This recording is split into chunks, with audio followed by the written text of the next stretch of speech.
Welcome to an episode of Java and Jam with Jonah, where common sense meets caffeine in the land of Nineveh, aka America. Now, the reason for the jam twist in this particular episode is that I just interviewed an absolutely fascinating lady down at the farmer's market for a newspaper article that I'm working on. She sells regular apple and grape and peach jams. Actually, this is peach jam here. And she also sells some of the most unusual jams. Red onion jam, which I'm told goes good on sandwiches. And she also sells Queen Anne's lace jelly from a flowering weed, of all things.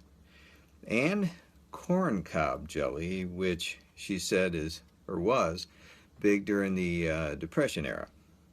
This woman lives on a farm and said she doesn't like to let anything go to waste.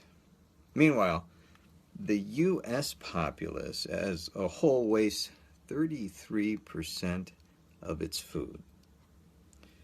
That's just by simply throwing stuff that's still good away or letting stuff spoil.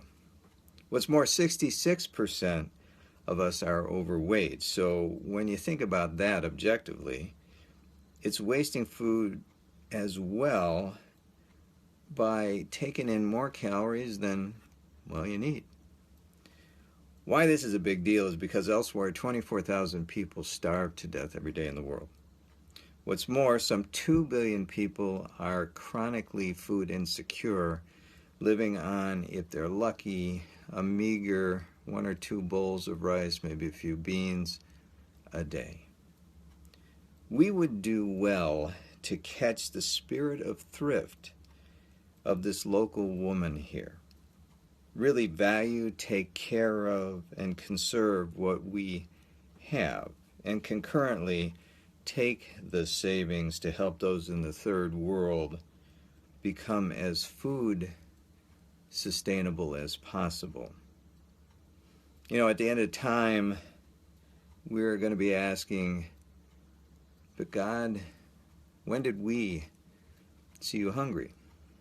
And he'll reply, when you carelessly let the lettuce and the potatoes and the cucumbers spoil, so you didn't have as much money for the donation to the food for the poor that month.